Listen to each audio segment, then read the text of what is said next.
Hello दोस्तों, मैं आपकी राधिका। हमारे यूट्यूब चैनल पे आपका स्वागत है और आप लोगों के लिए प्यारा प्यारा सा माता जी का गीत लाए हूँ, क्योंकि नवरात्रि अब आ गई है। तो आप लोगों को नवरात्रि की बहुत सारी शुभकामनाएं।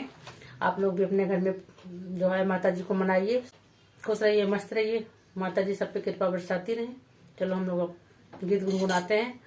बोलो सच्चे दरबार की जय हो। माई महारानी की मोहनी मुरातिया कलेजा छुएला हो, कलेजा छुएला।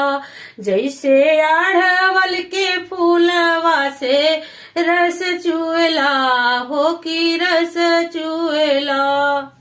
माई महारानी की मोहनी मुरातिया कलेजा छुएला हो, कलेजा छुएला। जैसे अड़वल के फूलवा से रस चुएला हो कि रस चुएला। जैसे अड़वल के फूलवा से रस चुएला हो कि रस चुएला।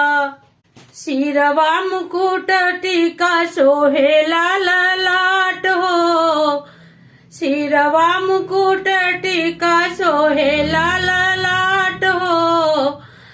नकिया नथनिया आखी कजरा सोहात हो, कजरा सोहात हो।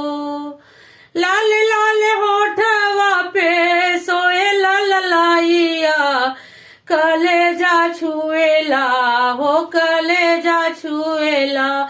जैसे अड़वल के फूलवा से रस चुएला हो कि रस चुएला। माई महारानी की मोहनी मुरातिया कलेजा छुएला हो, कलेजा छुएला। जैसे अड़वल के फूलवा से रस चुएला हो कि रस चुएला। हथवा में चूड़ी संग खन के कंगनवा, पाँव में पयलिया संग चमके रंगनवा, चमके रंगनवा। राधिका लगाए है मैया से प्रीतिया कलेजा छुएला हो, कलेजा छुएला। जैसे अड़वल के फूलवा से रस चुएला हो कि रस चुएला।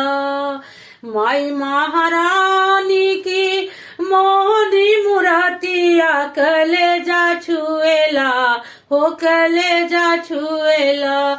जैसे अड़वल के फूलवा से रस चुएला हो कि रस चुएला।